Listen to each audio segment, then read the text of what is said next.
Assalamualaikum warahmatullahi wabarakatuh. Bagaimana kabarnya anak-anak?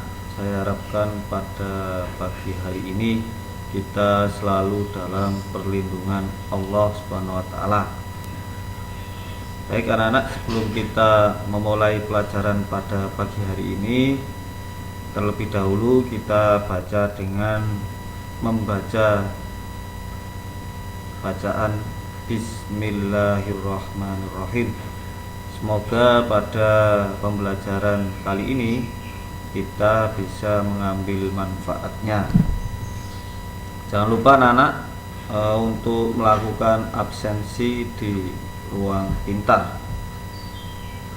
Kita lanjutkan dari materi yang kemarin. Materi yang kemarin kita membahas tentang energi baru terbarukan. Salah satu contohnya adalah matahari. Kemudian yang berikutnya adalah tenaga angin. Ya. Angin ini salah satu sumber energi yang dibutuhkan manusia. Ya. Dalam realita, tenaga angin adalah sekedar bentuk tenaga surya yang dikonversi. Radiasi matahari memanas di berbagai tempat di bumi dengan kecepatan yang berbeda pada siang dan malam hari. Hal ini menyebabkan berbagai bagian atmosfer memanas dalam waktu yang berbeda. Udara panas menaik dan udara yang lebih sejuk tertarik untuk menggantikannya. Inilah yang menyebabkan terjadinya angin. Jadi angin ini juga dipengaruhi oleh matahari, ya, karena biasanya dalam musim kemarau, ya, itu tekanan udara atau tekanan angin akan lebih tinggi.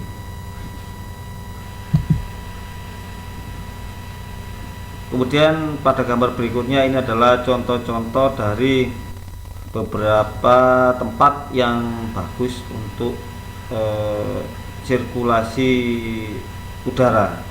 Jadi sedikit ada bukit, ya, itu adalah tempat yang bagus itu di depannya, ya. Nah, itu yang paling atas adalah untuk sirkulasi udara yang paling bagus, mana tidak ada hambat-hambatannya. Nah, di situ itu kita pada gambar contohnya ini kita bisa membuat udara dari membuat energi listrik dari udara.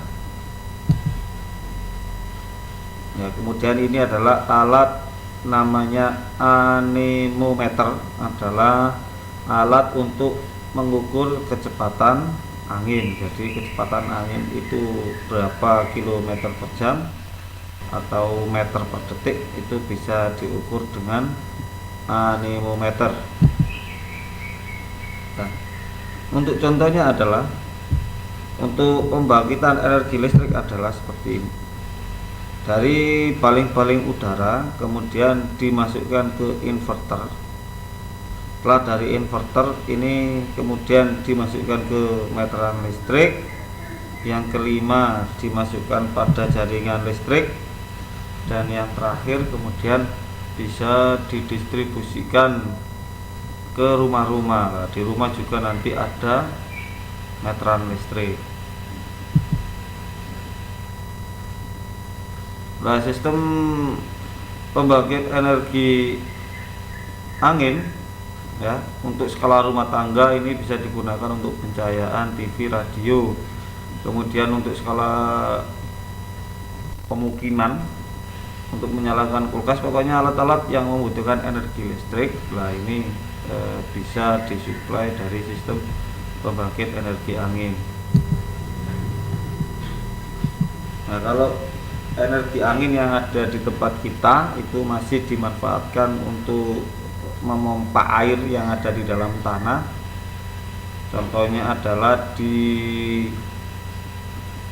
tempat pembuatan garam di daerah Manyar, itu banyak sekali kincir angin atau di Madura. Itu adalah untuk mengambil air yang ada di tanah, dibawa ke atas dengan memanfaatkan putaran energi angin. Kemudian yang berikutnya energi air ya, energi air atau tenaga air. Jadi energi air ini mengalir dari dataran tinggi menuju ke dataran rendah.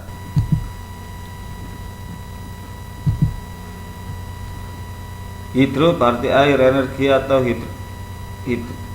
air atau hidro menggunakan gerakan air yang disebabkan oleh gravitasi yang diberikan pada substansi yang kurang lebih dari 1000 kali lipat berat dari udara, sehingga tidak peduli seberapa lambat aliran air, ia akan tetap mampu menghasilkan jumlah energi yang besar.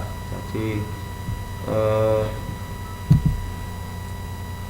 klasifikasi berdasarkan head tinggi lebih dari 10 meter, head menengah 30 sampai 100 meter, head rendah 20 sampai 30 meter. Klasifikasi berdasarkan kapasitasnya: PLTA Pico kurang dari 500 watt, PLTA Mikro 0,5 sampai 100 kW, PLTA Mini 100 sampai 1000 kW, PLTA kecil 1 MW sampai 10 MW, PLTA skala besar lebih dari 10 MW. Jadi ini adalah kapasitas nanti akan dibangkitkan melalui energi air jika semisal kurang dari 500 watt, berarti skalanya masih PLTA Pico.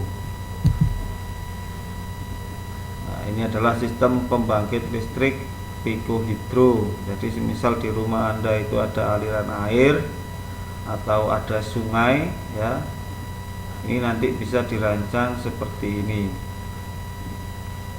Semisal ada aliran air kemudian ditaruh di bak penampungan, kemudian memutar mesin dibawa ke konverter, kemudian nanti dialirkan menjadi arus listrik. Sistem pembangkit listrik Pico hidro keuntungan.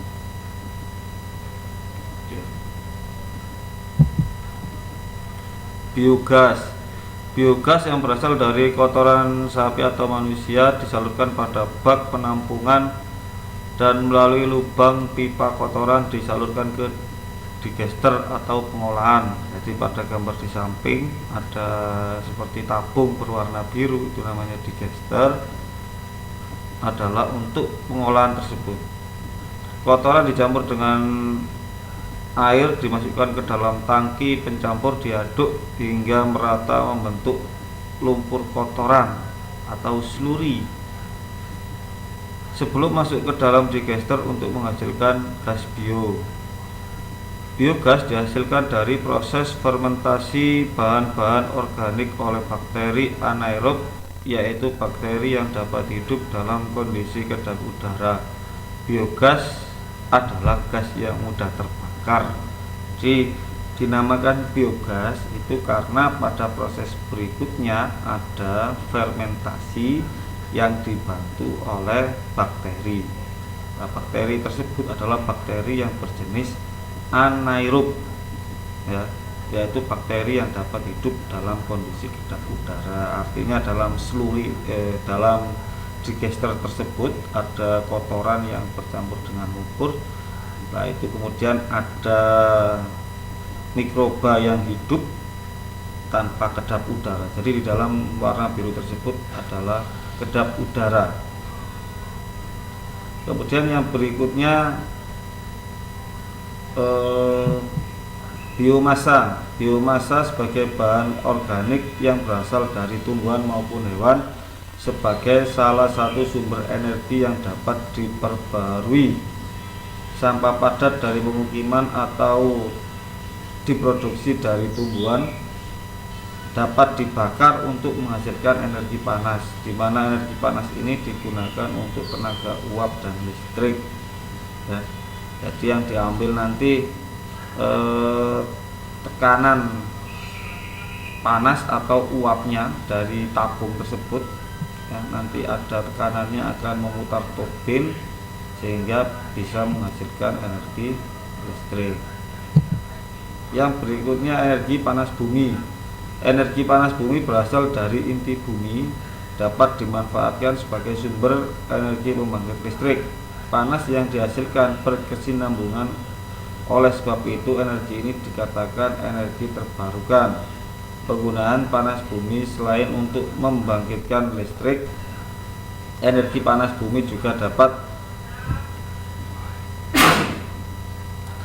dipergunakan antara lain untuk menghanyutkan sebuah bangunan, mengeringkan hasil pertanian seperti buah dan sayuran, sterilisasi susu, dan pengeringan makanan.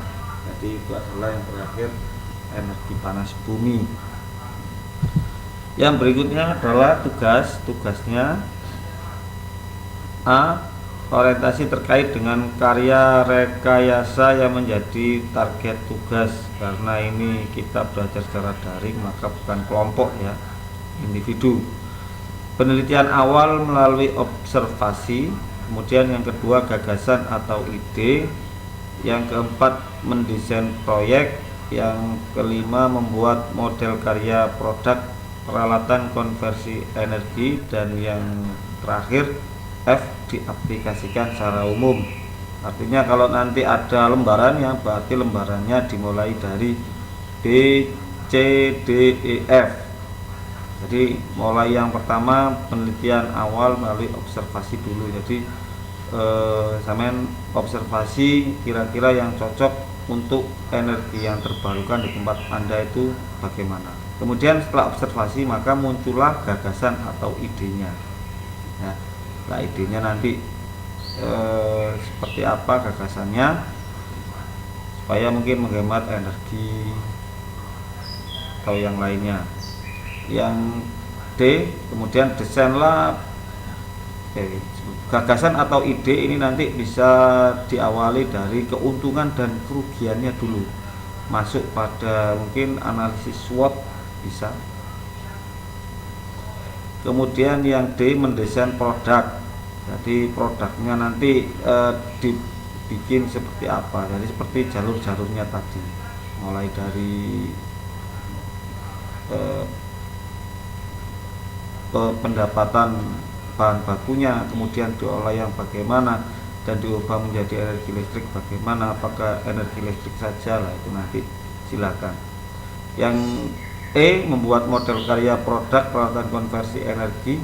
Jadi nanti dihasilkan itu bisa menjadi apa? Bisa menjadi listrik, bisa menjadi gas juga bisa. Kemudian aplikasi secara umum, semisal kalau menjadi energi gas berarti digunakan untuk memasak.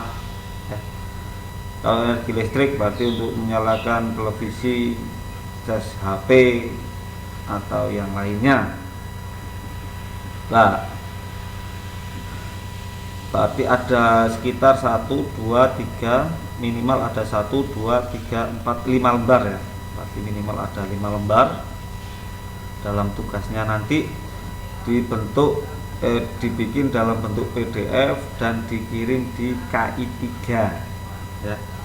Tidak harus 5 lembar sih, yang penting 5 gagasan tersebut ya, 5 item-item tersebut bisa masuk pada pertanyaannya nanti, atau bisa masuk pada tugas yang dikumpulkan nanti. Jadi terdiri dari penelitian awal melalui observasi, poin yang pertama atau pertanyaan yang pertama, yang kedua gagasan atau idenya bagaimana, yang ketiga desain proyeknya, mungkin bisa dalam bentuk gambar, tidak apa-apa ya.